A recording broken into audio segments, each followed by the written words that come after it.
Let's see. Now I actually can't see how many people are watching.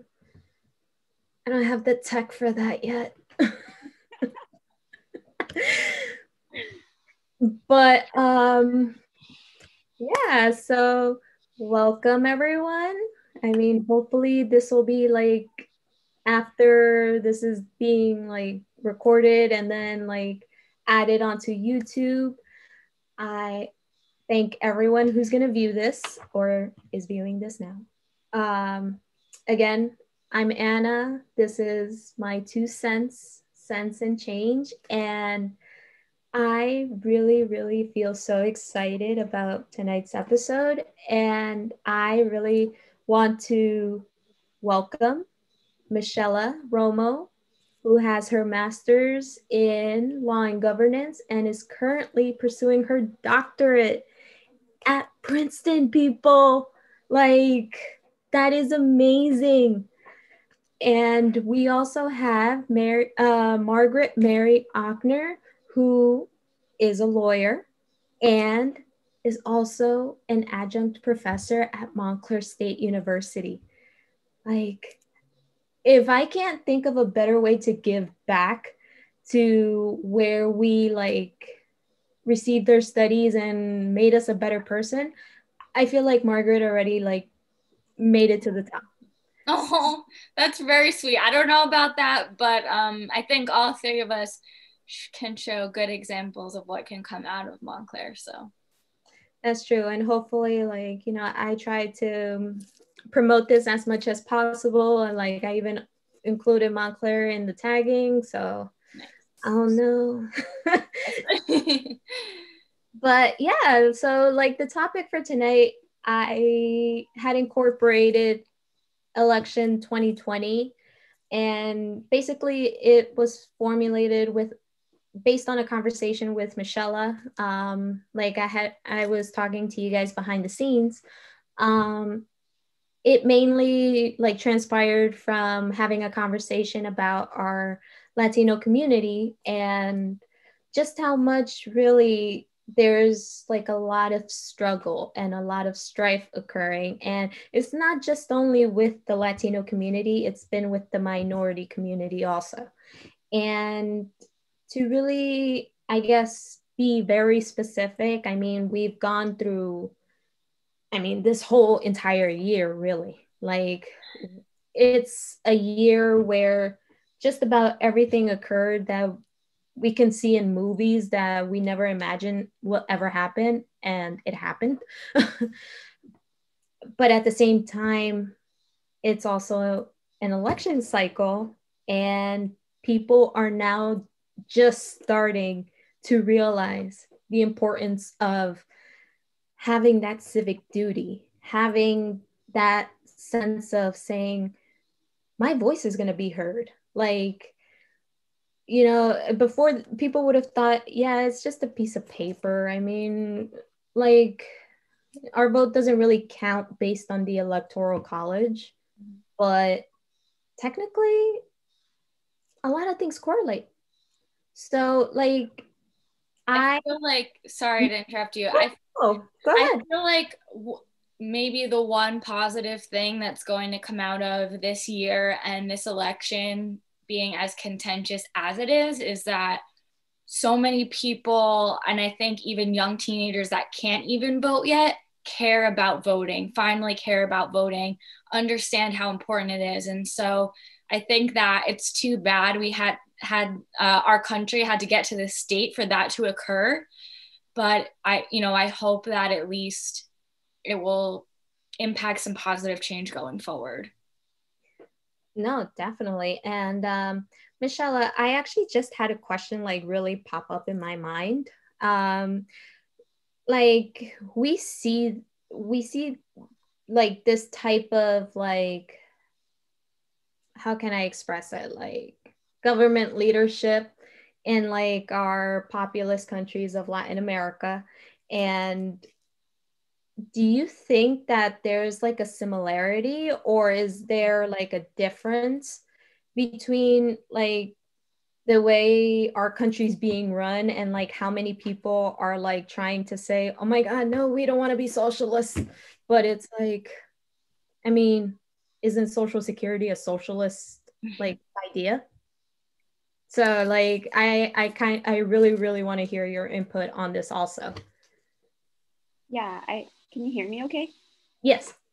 So that's a really great question. I think that certainly since the election of 2016, there has been a lot of comparison between the kind of campaign that Donald Trump had and the sort of campaigns we saw of radical populists in Latin America, especially Chavez, Correa from Ecuador, the former Venezuela, just because there is sort of a anti-status quo appeal as well as a sort of antagonistic style in the way that the campaigns were run. And so that was very similar. There was some scholars arguing that that was sort of an example of the Latin Americanization of US politics, at least in the campaign domain. And I think we've seen some of that again in this election, and it's probably gotten a bit more concerning. But at the same time, I do think that the election is probably going to end up with a result that's more favorable than the last election, just because of, as Margaret Mary was mentioning, there's just so much mobilization at this point, and there's been such a huge call for voter turnout. And so I think that political behavior-wise, in terms of like how citizens are going to respond to this, is probably going to be a bit different than the last time. I think the last election, there was sort of lukewarm support for the Democratic Party for different reasons. But I think that this might be a different election in that context of how much people trust the electoral process. And then in terms of how similar it is, speaking about like socialism and all that, I think like the certain legislators in the Democratic Party have made claims to expand sort of a social kind of citizenship, which we've seen also in Latin America with the left in office since the early 2000s. Especially AOC has been kind of one of the poster children for this kind of claim in terms of expanding social citizenship and reducing inequality. How successful that will be, we don't really know yet. But we certainly see sort of these claims also reiterating kind of the claims that we saw in Latin American elections in terms of expanding citizenship and addressing these deeper problems of inequality, which is new, I think. Ooh, like I feel like very like turned up about this. Like no, because like I don't think I could have like put it into like better words. I think thank you, Mishella, for like offering your perspective and your knowledge on the subject, because like sometimes in my case, like we can have so much knowledge about it, however we don't have like the theoretical backing on it. Like we just know firsthand based on experience. But no, I think that I think this is better than learning from a classroom. I mean, like this is incredible. And Margaret Mary, like I feel like through a legal perspective, um like do you believe there's like a higher chance of there being voter fraud, or do you think that number is like non-existent, like everything can be secure and safe and people are just hyping this up just to create voter intimidation? It's a really good question. I don't think I have an answer for you, unfortunately. I think that personally, from what I've heard from media, whether it be traditional or social media, it seems like whatever happens, there's going to be a fight and there's going to be unrest on either side. Like I think that whoever at the end of the day is elected, and as Michelle and I were speaking about last week with one of our former professors, we're probably not going to get results right away. So I do think part of it is intimidation. I think I don't know. I honestly am scared to see what's going to happen in the next week, in major cities and things like that, because I don't know. It's a scary time, honestly. So I don't think I could say that I really know either way. I just hope that when a decision is made, it is respected. But No, definitely. I mean, I feel like even compared to different election cycles in the past years, I don't, I mean, I feel like there's a number of like an increase in numbers in terms of like anxiety leveling up uh, because of this amount of stress yeah. that's not even like pinpoint where the stress is coming from, Mm-hmm. but more so like we've just I It's been feel a like year. yeah. I Yeah. mean, I can sometimes I'm usually like really prepared in terms of like having questions and having like the information and everything. But for this election and for this year, it's like, why prepare? Like, like we have to go with the flow sometimes. Yeah. But in this case, with the election, it's like, we can't just go with the flow. We really gotta inform ourselves and really uh like I've done some videos about like how to teach people how to fill out their ballots. I mean, Mm-hmm. I don't know if people have even seen it, but I think I did my part on that. But correct me if I'm wrong. You practice in immigration and family law? So I've actually never practiced immigration law. I have taught immigration law. Oh, okay. So it was something that was sort of, I guess, thrust upon me, for lack of a better term. I wanted to teach. I wanted to do something related to political science and law. And I was offered immigration law. So I kind of actually educated myself about it. And so upcoming will be my fourth semester teaching it. So I think last year I really had the time to try to immerse myself in it. I learned like as much as I could about DACA because that was such a hot issue, and I mean really still is. I think if it weren't for the pandemic, we'd be seeing a lot more kind of immigration issues in the media. So I've only practiced family law, so very different. No, I actually thank you for the clarification. Yeah. Um, Nevertheless, I just think that having your expertise in terms of like going back to this the subject of like let's say our talking about our Latin community and even minorities, Yeah.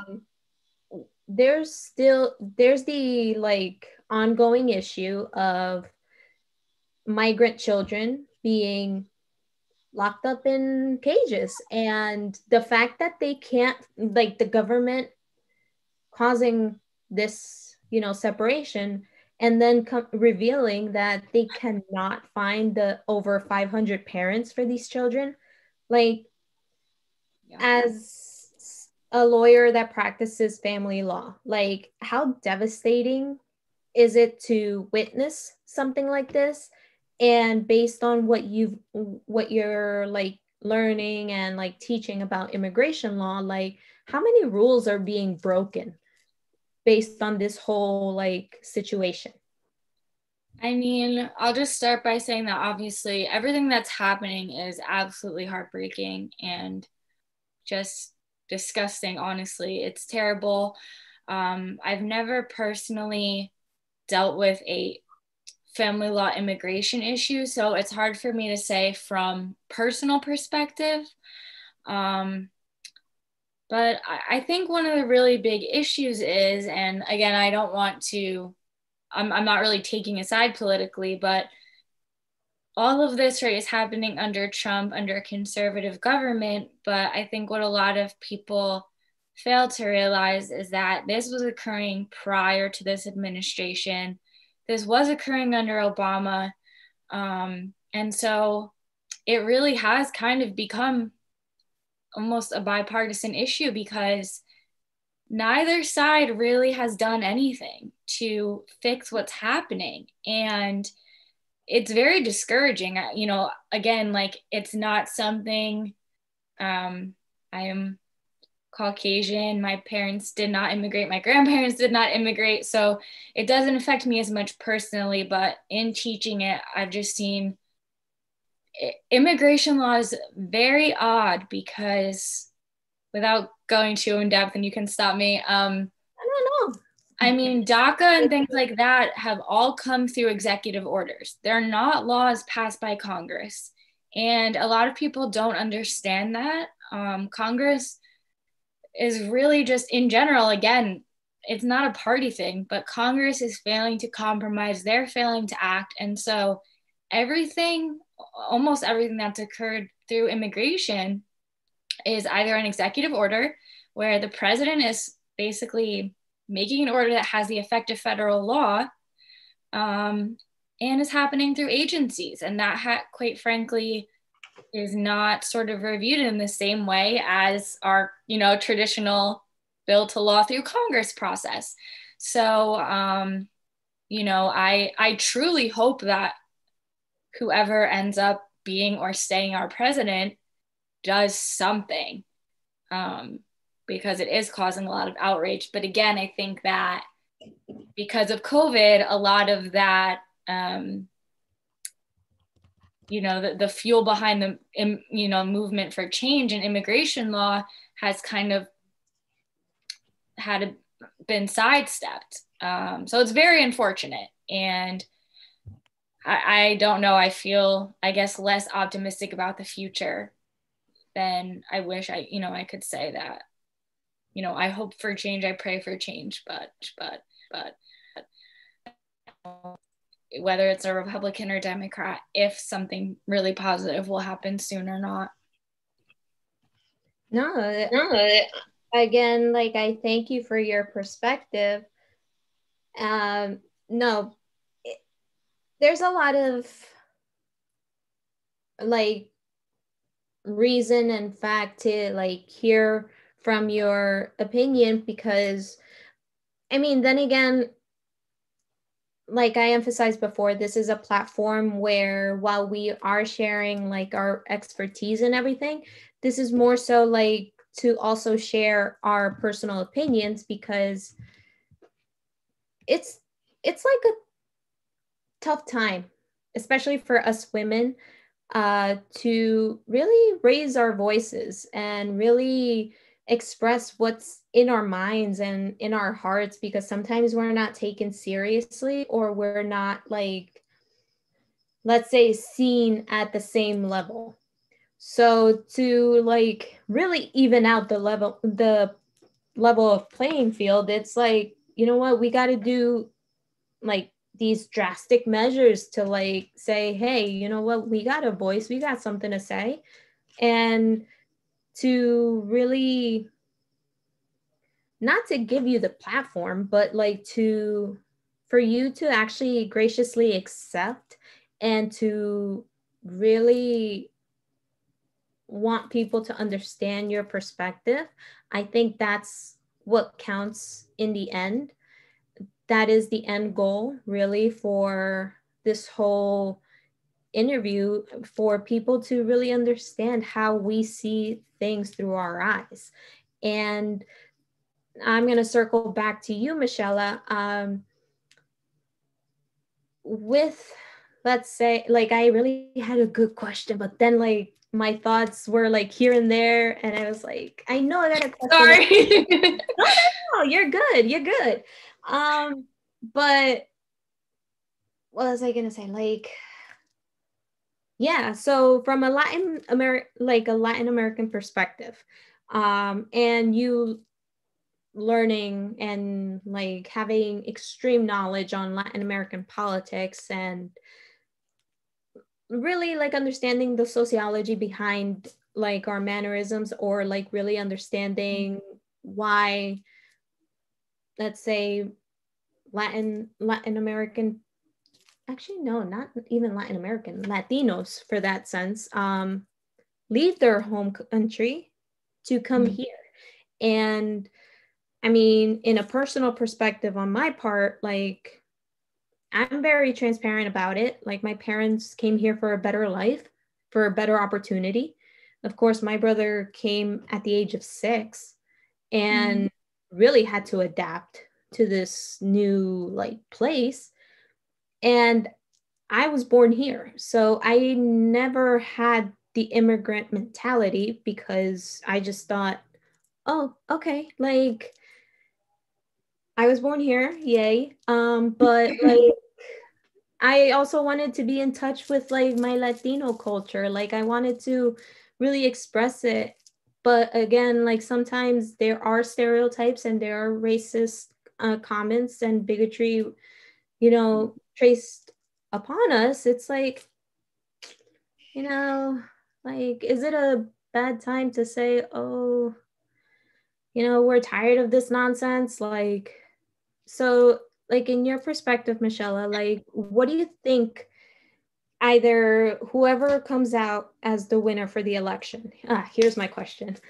Whoever comes out as the projected winner for the election,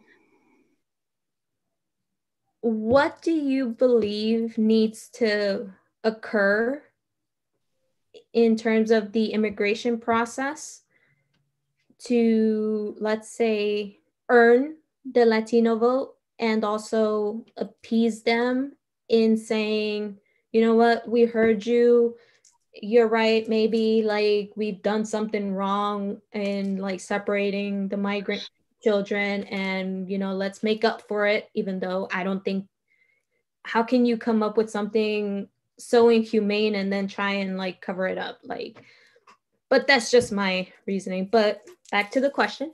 Yeah, like what is your perspective on all of this? And like, what do you think the government needs to, how should they approach, let's say, an immigration law? You're on mute. That's a really great question. Sorry. That's okay. I think that, like you, my parents also came here when I was young. So I came at the young age of 3. And similarly, I think there's a wish for economic opportunity. In South America, there's always been sort of a perennial experience with economic crisis, especially in Ecuador. We had sort of the dollarization that happened basically overnight and triggered a lot of migrants and Ecuadorians to leave and come to New York City and different parts of the United States. And my parents were sort of one of those young migrant couples to do so. But definitely, like, Central Americans have also migrated for economic reasons, also for, I know El Salvador, for instance, had a civil war, and a lot of migrants were sort of refugees leaving civil war in El Salvador. So there are different reasons for migration of Latin Americans to the United States. I think that immigration reform is sort of long overdue. And it's probably something that should be one of the top priorities of the administration for Democrats if they win. I was actually just checking out sort of the platform for Joe Biden and what he has promised in his campaign is sort of a pathway to citizenship for 11 million immigrants in the United States. Of course, that will definitely depend on how much support he has in the legislative branch, and if we sort of end up in a divided government where he doesn't have control over the Senate or the lower house, or if he does have sort of unified government, it may be more likely for this to actually become a reality. But again, that all really depends on what happens Tuesday night. I think that it will be sort of an enduring issue, even if Democrats do not win the presidency, just because, as we've seen, sort of this has become daily televised. I think that the media has been all over it. And it's not an issue that will sort of go away because Democrats don't win on Tuesday night. So we'll see what happens. But I actually had a question for Margaret Mary too. I think that it's interesting that teaching immigration law, probably you have a lot of students who have different questions, and they're always, I think students always kind of want to have the silver bullet, like, okay, what's the solution? How do we fix this? And like as a professor, you might kind of always feel like, well, if there was a solution, then I would do it. wouldn't be like teaching the class. So yeah, I just wondering like what it's like to teach during sort of such a hyper partisan moment. It must be really like a unique experience. Yeah. Yes, definitely. It is extremely interesting. I feel, as you can probably tell, I really like to, and Mishella and I have spoken about this for a while. I really don't like to kind of share my political opinions because I don't think it's necessary. I want to talk about immigration law. I want to talk about immigration theory, and I want students to decide for themselves. I don't want to, there are professors who take a really clear stance and kind of want you to show that you buy into it. And, I let everyone express their opinions, but I think actually one of the best parts of teaching it during this time, although it can be very difficult, is that I learn just as much from the students as they do from me, I hope. Because again, when I started teaching immigration, I hadn't taken a class in law school on immigration. It was really something that I learned on my own. And I think that, it's a lot more difficult to understand and be sympathetic when you haven't personally experienced something. And I feel like through hearing the stories of my students, I have a much better feel for, what the immigrant experience is like and how difficult it is to get, citizenship, whether it be temporary or permanent, in the US, and just seen the bias and the prejudice firsthand, which is something that I was not exposed to when I was young. So yeah, I really think that one of the best things, and I think something that's going to lead to the greatest change, is education. I feel like if everyone had the experience like I do, for someone who is not, in a minority group, if everyone got to sit down and talk to someone who was either, say, facing the loss of a parent, which did occur last year, or they themselves were having an immigration issue, it changes everything. You can feel bad for someone, you can try to understand, but to actually have that one-on-one experience, I think has been super impactful on my point of view, and something that, I wish more people had. So I think something like, this is great, where you can just kind of informally talk about things and, again, not necessarily pushing a point of view, but just making sure people understand the real human issues that people are dealing with. And I think people like to lump immigrants into a big category, rather than, there's all different kinds of immigrants. And again, it's just a lack of knowledge, I think, in the long term. Yeah, I think so. I think one of the key lines in like Michelle Obama's memoir was that it's sort of hard to hate when someone's so close to you. And so it's easier to make statements that are so generalized against certain groups because they're not in close proximity to you. And so you're not like understanding where they're coming from, or you don't understand what the history is behind sort of a migration story, and for all these other different reasons. So that's a great point, I think. Yeah. Well, you summed it up well, so thank you. Yeah, definitely. And I think so. One of the things that political scientists talk about when they evaluate sort of the 2016 election, there were claims that a lot of voters who supported Trump were sort of doing so because they were dealing with economic hardships of their own that were kind of accentuated by globalization and a series of other issues. And so it was difficult to particularly generalize his voting base as being sort of just all racist. And I think that was sort of a sloppy way to understand voting behavior of supporters of Trump. And I think that that's sort of when we're thinking about making analyses, it's important to think about all the like micro level variables and also the macro level variables that trigger sort of how people vote, but also how people who are migrating make decisions to come. Because I think in both cases, like we look at sort of like migrants of Latin America, they were driven by economic conditions that were sort of outside of their control. And I think the average voter here who might have resentments towards these migrants wouldn't know that history. And vice versa, I think that people who may have supported Trump, not necessarily always easy to pin down as sort of automatically racist, but they also have economic hardships that are accentuated by these macro level variables. And so I think like having students and having friends and having people that you can talk to about this will get you sort of like a little closer to understanding why certain people make decisions that they do and understanding politics a little bit better. Definitely. You can tell she's getting her doctorate. Yes. No, like literally.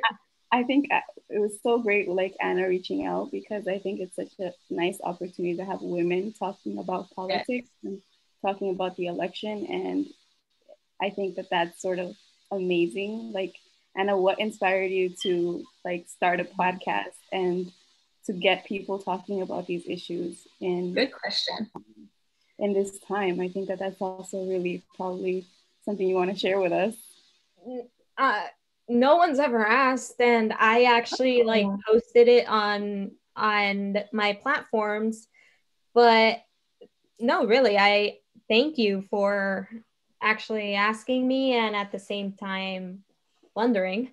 But this actually stemmed from, this was literally an idea that I've had for over 4 years, but like never really wanted to pursue it out of fear, because like sometimes we're like, in terms of like certain like cultures or certain like ways that we're raised, it's like, don't expose yourself out there too much, because that will either affect you negatively or perhaps positively, but we wouldn't know until the change is made.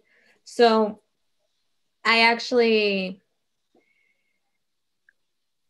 it wasn't until, let's say, this year with the pandemic occurring and having, let's say, experiences where my eyes were literally opened to the harsh reality that we're living in. And at the same time, I work with students with disabilities, mainly with autism. So I started to notice how quick they were to adapt with technology and everything, even with like school rushing to close back in March and them having to get accustomed rather quickly. And like throughout the summer and until now, I noticed that right now we're doing like sort of a hybrid mode, but it's only special education students that are going into the buildings for like 2 days a week. And right now, we don't know the final decision of what's going to occur. However, it all stemmed from always asking myself like, what do they think about what's occurring?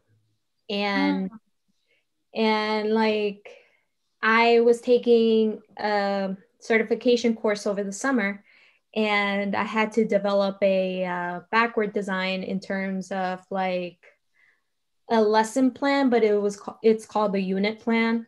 And I didn't, to be honest, I don't have a background in education, but I was the only para in the class in the whole course of like educators and graduates and everything. And I was just like, well, time to make the most of it. So that's so cool. Good for you. Yeah, thank you. And in just expressing my point of view in within the remote class and finally deciding on a unit plan, which I ultimately decided was going to be on voting, because it was this election cycle, and in conversation with my professor, who happens to be my colleague now, so shout out to Kim Robinson.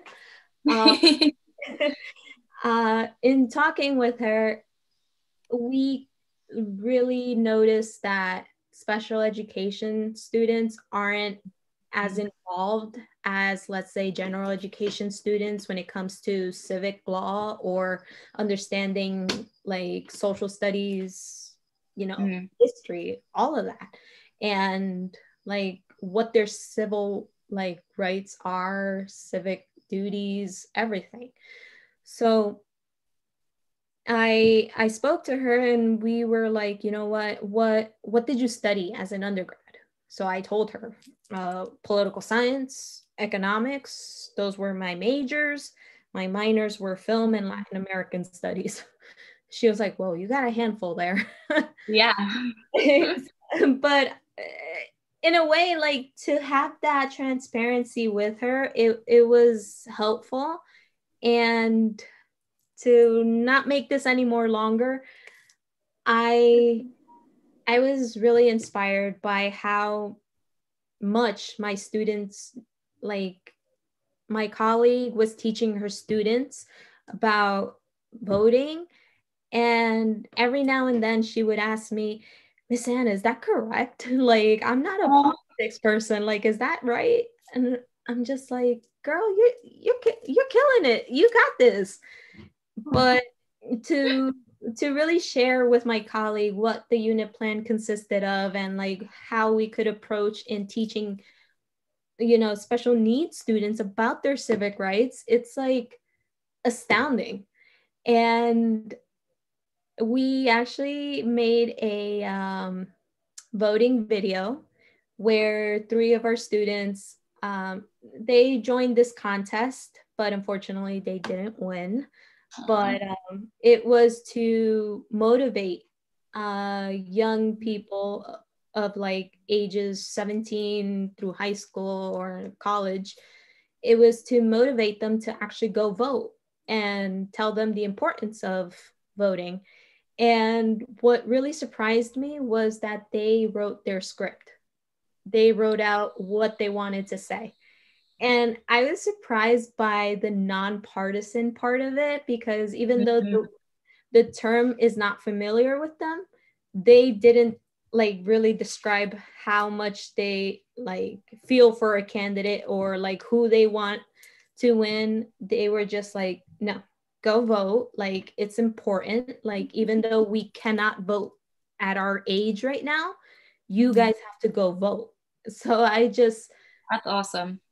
I cried and my colleague cried. So again, shout out to Mallory DeMarco and like our room 3309 with the dream team. They really inspired me to get like really find a way to hear the voices that aren't unheard. And there's actually another reason also, and that pertains to my brother.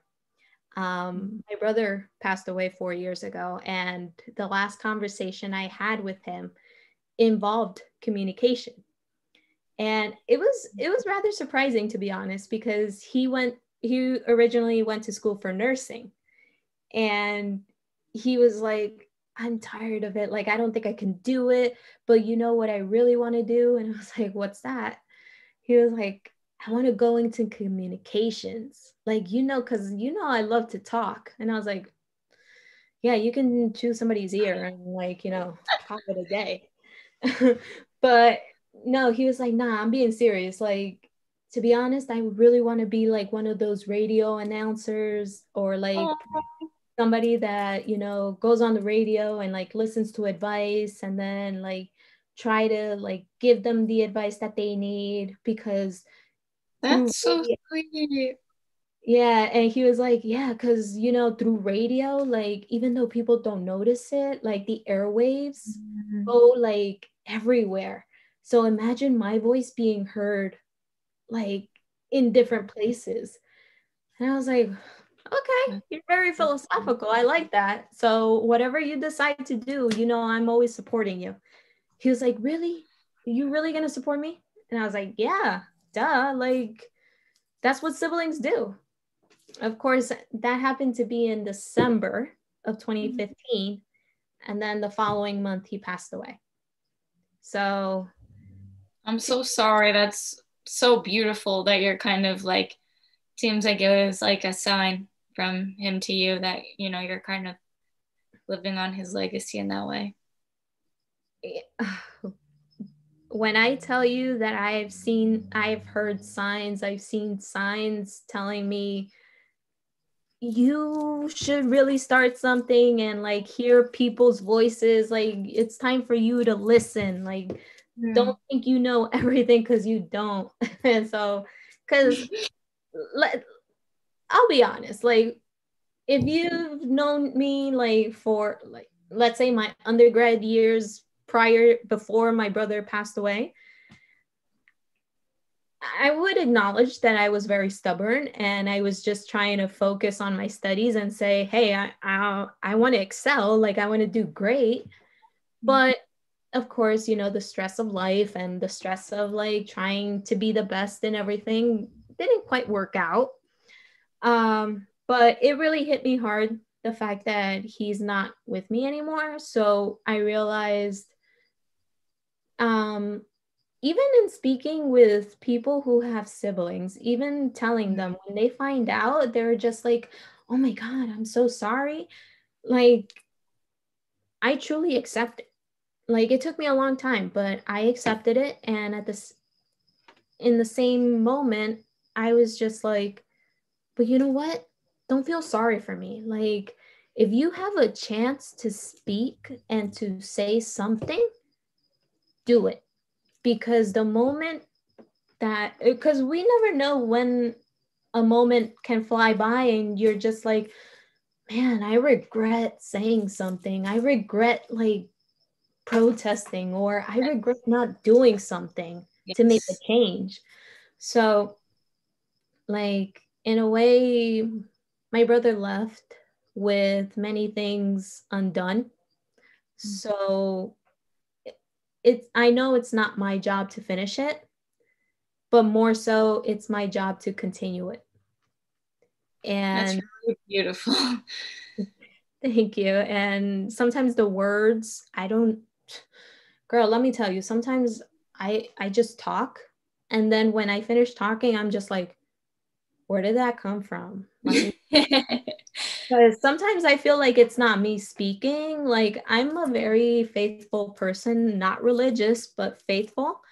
And sometimes, dang, the Holy Spirit just came to me. Like, I'm very religious as well, so I didn't want to say anything in that vein because I didn't know your kind of stance on it. But yeah, I, no, I, like, I do think that's a huge part, and I mean, it speaks a lot to your character that you were able to make something positive out of something that, I mean, I can't imagine that, I can imagine recovering from that. I also have 3 younger siblings, and, they're literally with me 24/7. So I cannot imagine. But again, I think, it probably, I'm guessing because I've been through things myself, that it probably took you a long time to get to that point of view. But I think, and again, I don't want to be preachy, but I think that it just shows God has his hand in everything. And, amen. Yeah, he's there for you. So. No, I appreciate that. Thank you. And to be honest, I feel like I say that phrase way too much, but I just think honesty like has to exist everywhere. So yeah, it's difficult each day, but I know I'm not alone, because throughout these years, I feel like I've known so many people and like can consider people friends now that I never expected being friends with. And like, it's incredible just how many people actually come back in our paths.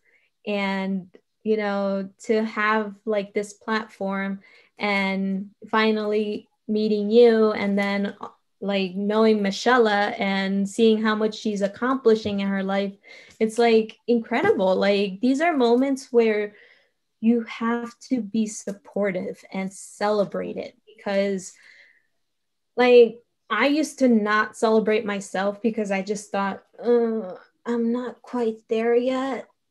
But that was totally the wrong mindset. Like each day, if you're doing your best, that's the moment where you're just like, yes, I'm doing it. So like, I mean, that's why I really felt that there should be like some sort of platform or discussion regarding things that really affect us, or like not just myself, but like for anyone in that matter. And like sometimes we're offered platforms, we're offered opportunities, but it's like it doesn't go far in the long run. I mean, it's just for like a short run type of moment where you're just like, yeah, I was able to share my story, but what happens now? Yeah. So I I really didn't like, if I had that mentality, I wonder how many people also feel that way, if they feel that way. So that's how this was launched. And as like I feel like I don't want to do it alone. Like that's why I like contacted Mishella and I was like, girl, if you want to like join in, like let's do it. Like if you also like, if you know people that want to like um talk, um give out their expertise, or like, recommend things to people, that's the purpose of my 2 cents. Like sometimes we want to give our perspective, but people aren't willing to listen to it. So where's a place where they actually do listen to a lot of things? The internet. So that's yeah. So I mean, I it's funny, like I always was like a fan of politics. I don't know why I decided to condemn myself that way, but True. but like I'm sure like even people that will watch this are gonna be like, yeah, she used to know all the presidents, but then I completely forgot. But it's funny, like sometimes my brother, like he didn't know much about elections. So when he started seeing that I was interested in it, he was like, but I come from a different country. Like, doesn't it work the same way? I'm like, no, it's quite different here. Like, I assume, like, I wasn't even of age yet to know what voting was. But once I turned 18 and like registered and everything, that's when my brother decided, you know what, I should probably register to vote also. And I was like, awesome. you haven't done it? You haven't done it? Like, what's wrong with you? But he was just like, I just don't know these things, okay? Like, you got to tell me who to vote for. I was like, oh. I'm like, that's just gonna be a second like name to like the whole voting thing. Like, nah, like you gotta inform yourself. He was like, yeah, but I got better things to do. So of course, what does a sister do? Is it down flat for him? And he's like, all right, if that was hard for him, he would just be like, girl, just tell me who to vote for. Like, come on. Yeah. So it's those things, it's those little like quirks, and like sometimes I think it was mentioned before. Sometimes we see this topic with so much seriousness that often at times it just like people just let it go because they're just like, oh no, it's too serious. Like I can't talk about it because it's like it's too difficult, or I just don't know so much and I rather not learn about it. It's or I don't want to offend anyone, so I'm just not going to speak, which is fair and nice in some contexts, but I feel like you have to have some either friends or family that you can speak with those issues about that you really trust, because like you said, like this is an opportunity to discuss things in a way where it's friendly. And even though we just met, you know, have a nice friendly conversation. But I don't know. I remember being told since I was like 16 by one of my teachers, and I'm sure this is a saying that a lot of people have heard, like the two things you never talk about at a dinner party are religion and politics. My mom told me the same thing. Yeah, and you know, to an extent it's true, but it's like, okay, but there does have to be a place where you can talk about those things because they're both so important. You know, so it can be tough, but I agree with you, and I think it's really cool that you have kind of created your own forum for that. No, yeah, and like Mishella, like, do you want to like, you know, join us and like tell us what you think?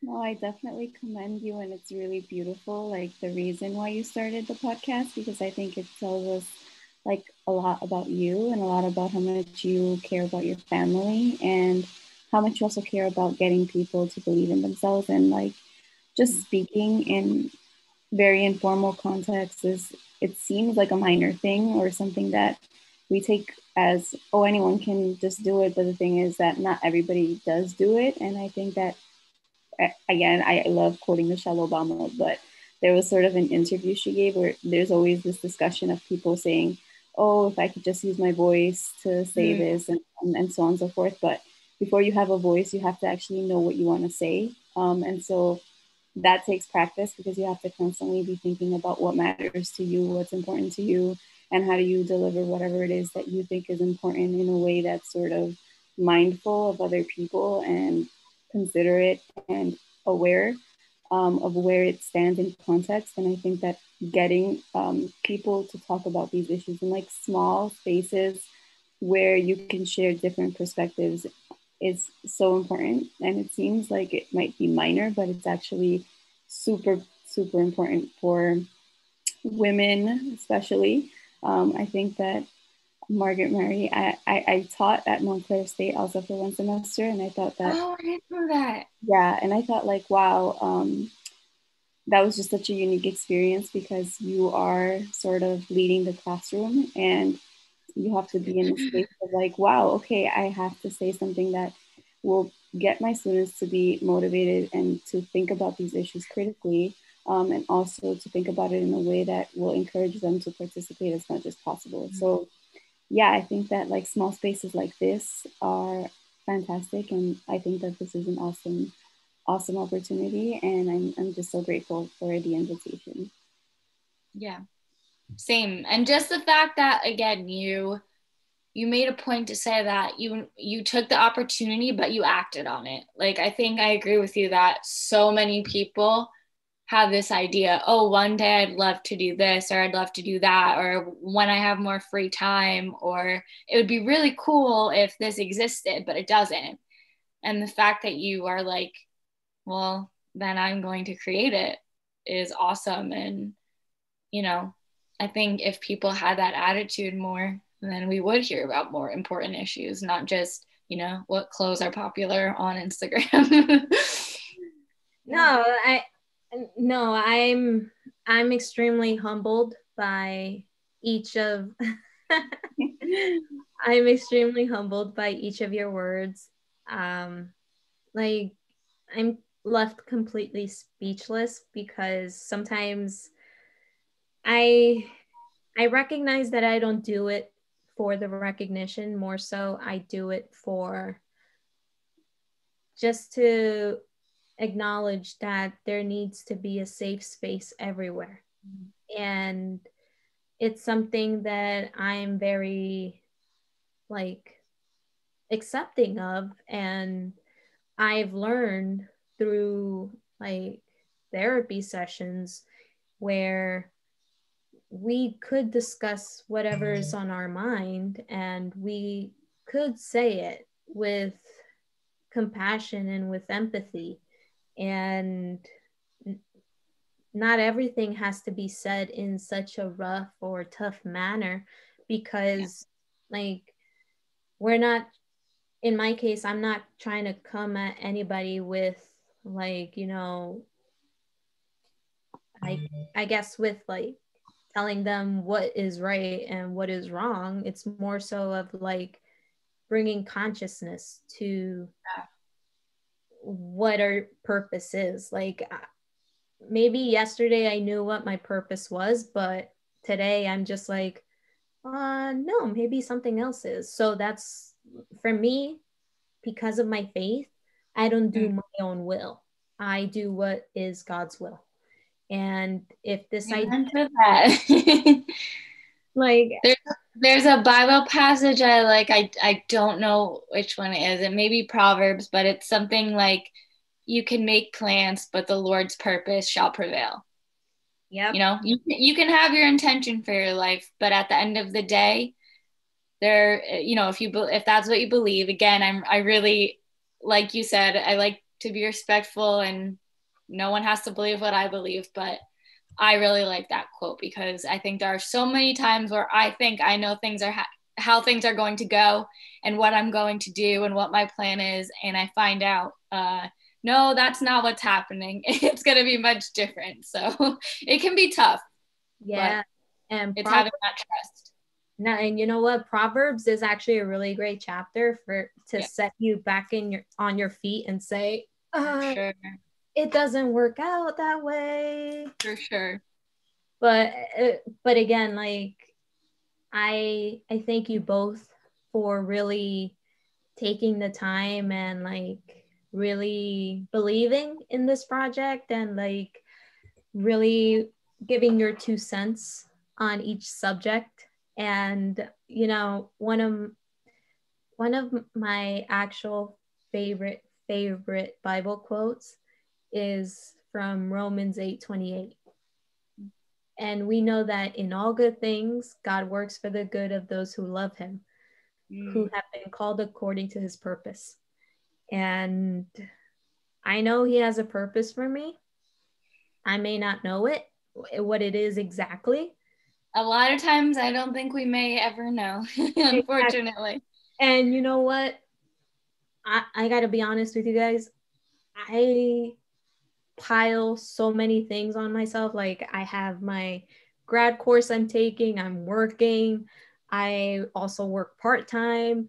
I have to do some errands here at home, and I'm doing this. So it's like, you know, these little things, like they may be seen as like, oh, but you're not really doing much.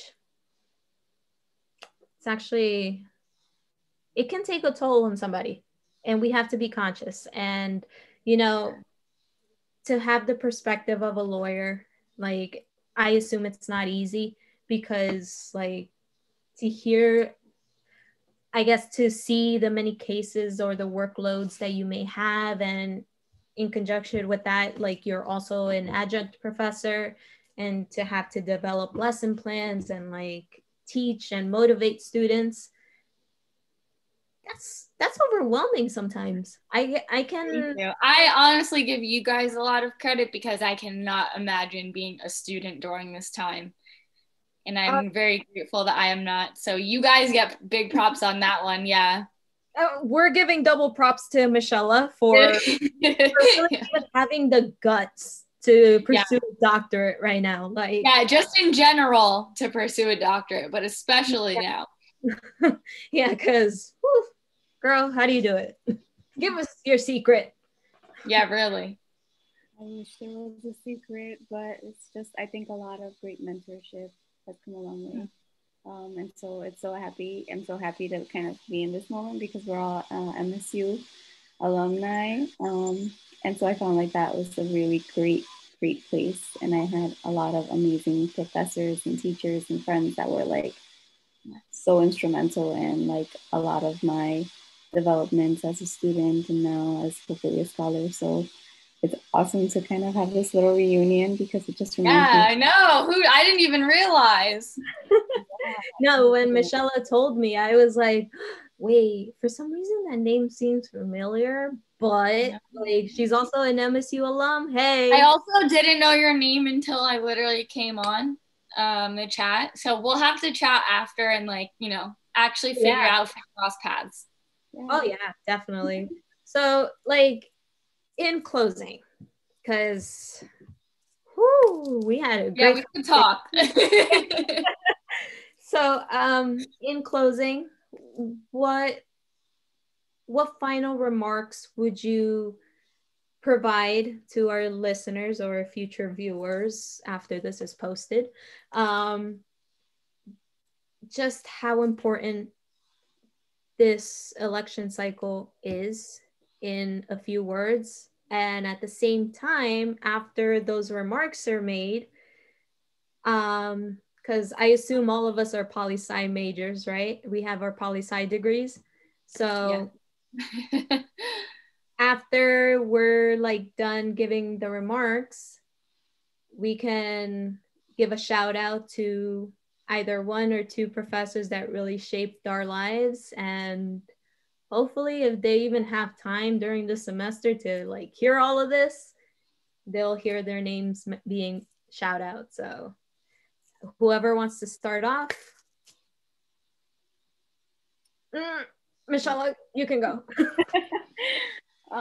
Okay, so the first part was what are our goal or like your final remarks in terms of like this whole conversation and really emphasizing the importance of tomorrow's election and, you know, how to really move forward with the decision. Mm-hmm.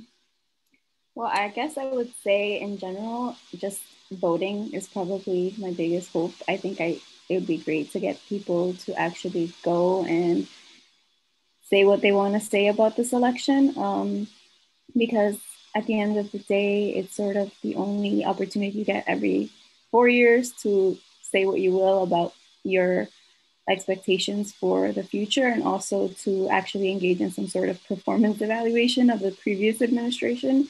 So we're not always practicing that, and it takes 4 years for us to get to that position and make the best of it. So I hope that's something that everybody goes out and takes advantage of. And second, I think to just remain aware of the importance of keeping the people we put into office accountable. I think that sometimes it's easy to vote for a party because the umbrella term makes sense to us and we identify with a political orientation more than with another one, but also reminding ourselves that even when we have stable support for a particular party, that we should always expect to be represented and to, as much as we can, remind our leaders and the people that we support and probably admire to stick to the agenda that they kind of promised in election periods or cycles. So that's probably my biggest thing. And the last one was professors who made a difference. Yeah, actually, wait a second. I just noticed that there was a question on the chat. Oh. But I think it ties into like the final remarks right now. So it says from Edwin Amar, how do you convince those who are uninterested in political participation to vote and get active? It seems like many young people are perhaps rightfully distrustful of the political process.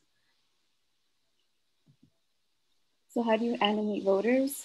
Well, I think that a lot of the political moment we're living in has done a lot to kind of encourage people to want to get involved or want to say something. But for those groups who are more cynical, and I think there are always those groups of people who, no matter what the circumstances are either just apolitical, they just don't care enough about politics, or they don't see that as directly something that they can make a difference in. It's hard to get that kind of group to get involved. But I would just say the more they can see other people willing to engage in conversation that isn't partisanized and willing to engage in conversation that is just hoping to get a better understanding of what's going on and showing a real willfulness to understand the person you're speaking to and showing a mutual respect and recognition. I think that those people who are probably more cynical might appreciate that. Of course, you can't assume everybody will respond the same way, but as much as you can when you're communicating with someone and articulating your point of view, to be mindful and respectful and willing to learn from the other person. Thank you. Thank you for sharing that. And how about we just leave the shout outs at the end? So Margaret Mary, if you want to follow up on that. Okay. I don't know. I feel like there's so many questions on the table, but I guess I'll just say, as far as voting goes, yes, it's extremely important. Yes, it's unfortunate when people don't take that right seriously. But the one thing that I will say, just in general life decisions, is that I always feel more comfortable doing something when I feel like it's my choice and I'm not being like pressured or forced into doing it. So while I would strongly advocate for voting, remember that if someone chooses not to, it's not a fault of yours. It's not a burden. So yes, you should encourage them. But at the end of the day, I think sometimes you have to let people come to the decision on their own, which is tough and unfortunate, but it's part of it. In general, for this election, I would just say, obviously, vote if that's what you want to do. Please stay safe because, again, we don't know what this week is going to bring. COVID rates are already on the rise, so don't do anything that's going to compromise yourself or anybody else. Just in general, that's something I'm really big on.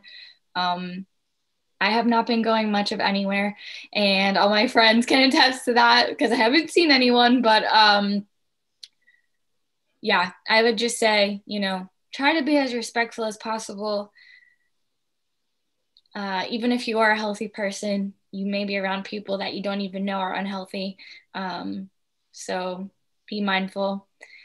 And are there any other questions that I didn't answer?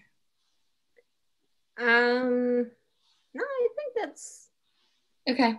Yeah. And I think that's really all I have to say. And just again, I guess the last thing I want to say is that regardless of what happens and regardless of how we feel about whatever occurs Tuesday, I think to tie in everything we've talked about today is have faith. Whoever is elected, whether you are happy or unhappy, just remember that, again, you only have so much power. If you've done your part in voting, then at some point you have to just have faith that whoever ends up being our president or remaining our president will, God willing, do the best they can. And like you both said, continue to advocate for change where you can. Amen.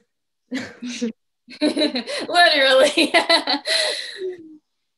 So yeah, the last thing I had mentioned afterwards was to give a shout out to either one or two political science professors that really shaped who you are today, and at the same time recognize their efforts, because even though just like educators, like school educators, public educators, lawyers, doctoral students, we're all going through the same struggle. And, just to have a positive, emphasis on how much they really do for their students. And yeah. So Margaret, you can go first. Oh man. All right. This is a hard one because I feel like I have a lot. Obviously, I don't know about you, but I know Mishella. What? You can give a shout out to him. How many Okay. Well, I know obviously we're probably all going to shout out Professor Spinakos because yeah, we all have him, all love him. I feel like he's been instrumental in everything, and obviously right now he is my boss, so I also have to say good things about him. No, but I would anyway. And also especially I'd say Professor Siegel. I had him for law classes, but he's kind of been my mentor since I had him like junior year of college and helped me with law school, navigating that. And he was there when I got sworn in as an attorney. So, and we talk like every week. So he's been a huge impact on my life. But I feel like everyone in that department, like Professor Pohl, Professor Leclerc, Dr. Drake, like, I mean, there's just so many. And I think that I feel, and I can tell you guys feel very blessed to have had those professors. So sorry if I stole your answers, but No, that's my kind of group shout out to the department. repeats are valid here. Okay. Okay. Yes. Mishella. Yeah, of course. I'm gonna have to repeat Margaret Mary's answers because we both studied in the same poli-sci department. So first and foremost, like Tony Spanakos, who's now the chair, was like The man.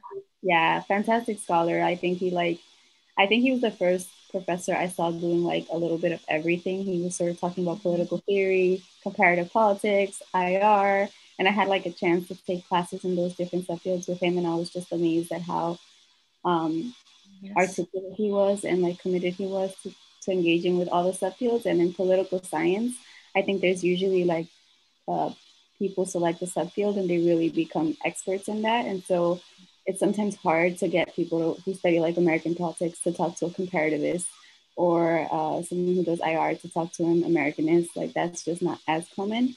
And I was just like, wow, this is awesome. Like you can ask Tony a question about any subfield and he's always super insightful. Like, so I think like he's someone who I look up to. Like I want to be that way. I want to be the kind of professor who can talk about these different things, you know, with my students. So yeah, that was just like, he's still that way. So yeah. And so of course, like Professor Drake, he's awesome. Like he taught the jurisprudence major when I was at Montclair. Yeah, same. And that's really like a huge class. And Margaret Mary, I think you're teaching that seminar now. So yeah, it's super weird. I'm teaching the class that I had Dr. Drake for, and he's like helping me out, and I'm like, this is crazy, and I can't believe how many years have gone by since I took the class. It's kind of a terrifying time marker. So Yeah. I'll be honest, I feel the same way working in the same high school I graduated from. Oh my God. Oh, that must be crazy. I can't even imagine that. Yeah. Now now the teachers I had are my colleagues' friends. So that's so crazy. It's like really cool, but really weird. Yeah. Like try having their phone numbers installed on your phone and then calling them up and say like, hey, how's it going? Like, what are you doing tonight? Like, are you bored as I am too? Oh my God. So it's like, yeah, it's surreal. So yeah, I'm sorry, Mishella, I didn't mean to cut you off. All right. Who were your favorite professors at Montclair? So like, I'm only limited to a few professors in the poli-sci department because let's say my brain wasn't fully expanded by then. But yeah, my number one person will also be Tony Spanakos. Tony Spanakos. 3 for 3. Yeah, for real.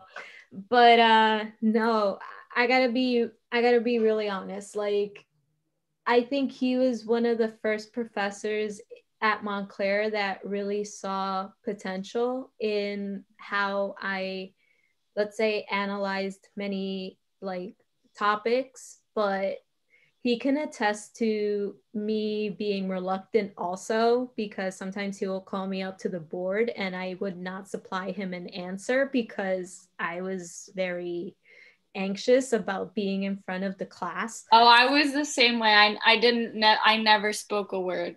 Yeah. And he made sure to make that clear to the entire class, every class. So I feel like he has a talent for that because for the unspoken people, like he would just know when to call on you and say, right.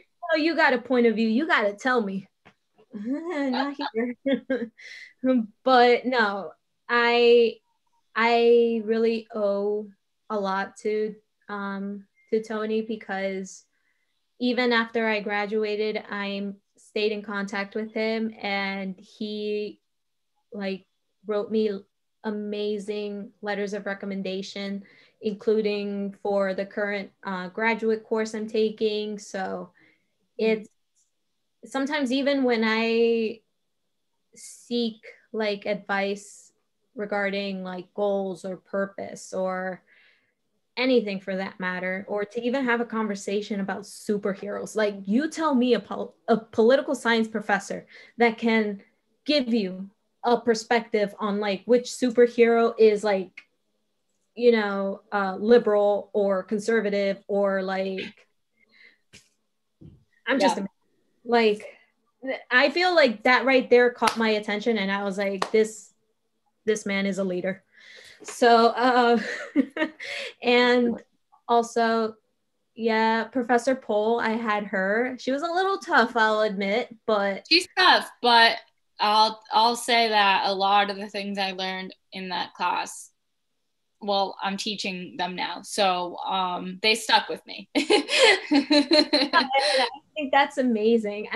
She like, I felt a little intimidated by her, not gonna lie. Sorry, Dr. Pohl, but I think that's the point. I think she knows that. But I think in the long run, like her teachings and her like mannerisms like really stayed, because in some way or other, it's like we're conscious now of like just how much of a connection there is with like the food industry and politics, and like really reading into the numbers of plastic, because we know how dangerous they can be, but we're not really like insightful in it because we just don't really focus on it, you know. Let's see, Dr. Alvarez, I had him also for American Gov. I never had him. I know him, but I haven't had many discussions with him, but I know he's really well liked by students. Yeah. He was he's a great lecturer. He's very knowledgeable in terms of law, and like criminal law, family law. Thanks for the chat, Mishella. But yeah, he was also very helpful in terms of like, whenever I needed insight in terms of like, let's say a law process, or like what regulation entailed what law, whatever, he would like graciously answer them for me. And who else? I cannot forget my girl, Elizabeth Wishnick. Like, I never had her. Nah, I gotta give credit where credit is due. Dr. Wishnick, really, I feel like she's very underrated in her field. She's very knowledgeable. She's like incredibly intelligent, like for her expertise, I believe in Asian countries and like Russian countries, like Russia and everything. She has a blog, I think, with articles that she writes for regarding like Asian politics and Russian politics, and I just think she's very underrated in her field, and I got to give her major props, because here's another little backstory. I was always very shy in her class too, because I would have her like 5:30 to 8, and it would be for IR, for international relations, and I had her also for globalization and security. So that course for me was a little tough, and she just required, I think, more like a lot of focus and a lot of analysis, and I feel by that point my brain was just shot, and she was just like, no, you, like, I recommend you focusing it this way rather than the way that you were doing it, because that's what made you have a headache at the end. So once I started approaching it her method, I saw a complete change, and I was like, wow, she knows what she's doing, and we have to trust her more. And awesome. after my brother passed away, there was a symposium, student research symposium. And I had never like heard of those events or been part of those events really. And when she brought it to my attention, she was like, yeah, I think your paper that you wrote on, wow. About crime in Peru, focusing on like narco trafficking, corruption, and there was another one I wrote about. It's been so long. It's okay. But I have it on my LinkedIn page, guys, if you want to check it. Okay. So yeah, that was in 2016, like 2 months after my brother passed away, 3 months. And that news came to me, and she was like, yeah, I think your paper has potential, and we just got to fix it up a little bit, and I think you should really present this paper. And I was like, what? Like, I didn't talk in your class, now I got to talk in front of people. But she was like, no, trust me, you're gonna do well, like you're gonna do amazing, like I'm gonna help you, you just gotta put up a slide and everything. She walked me through the whole process and really did not mind that I was asking too many questions. Like no matter if I felt uncomfortable, she was just like, relax, you got this, you can do it. It's like, right, no, so that's always the best, when you have someone that like truly believes in you, and will go like, just it's those small things sometimes that a professor just does to reassure you that really make a huge difference. And I try to remind myself of that when I'm getting frustrated with students, that look at all these professors that I was probably really annoying to sometimes, and they helped me and encouraged me always, and to try to continue that tradition. So I know that I'm probably like overstepping, let's say, the political science boundary, but I just got to give a shout out to one of my economics professors who really, really, really like pushed me to the edge and like really made me understand that I could have so much knowledge. However, I just need to really believe in myself. And shout out to Dr. Vidya Tall, because she also, I felt intimidated by her, but in like literally in the long run, I feel like there was a sense of friendship that was developed after I graduated, because I was able to be more transparent with her and more honest. And she, as much as I thought that she didn't understand what I was going through, turns out she did. I just needed to talk about it. And that's something that one learns after they have a conversation with somebody. And I think that's an important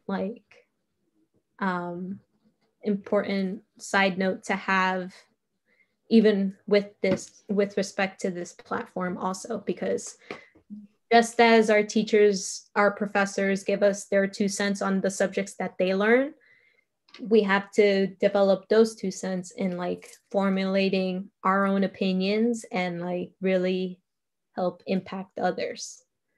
Make them proud. That's right. So I'll be tagging them on LinkedIn and everything. Hopefully they see it. Good. Yeah, hopefully they don't feel like very like bashful, or like they don't feel like, oh my God, why'd you mention me? You didn't let me know.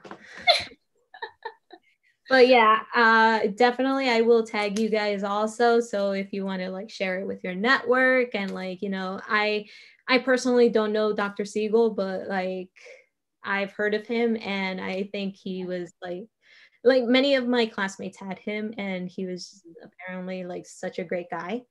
So, you know, feel free to share this with them. And yeah, so thank you so much, Margaret and Mishella, for joining me on this and really providing your insights on this election tomorrow and really having a conversation like our little red table talk. Yeah.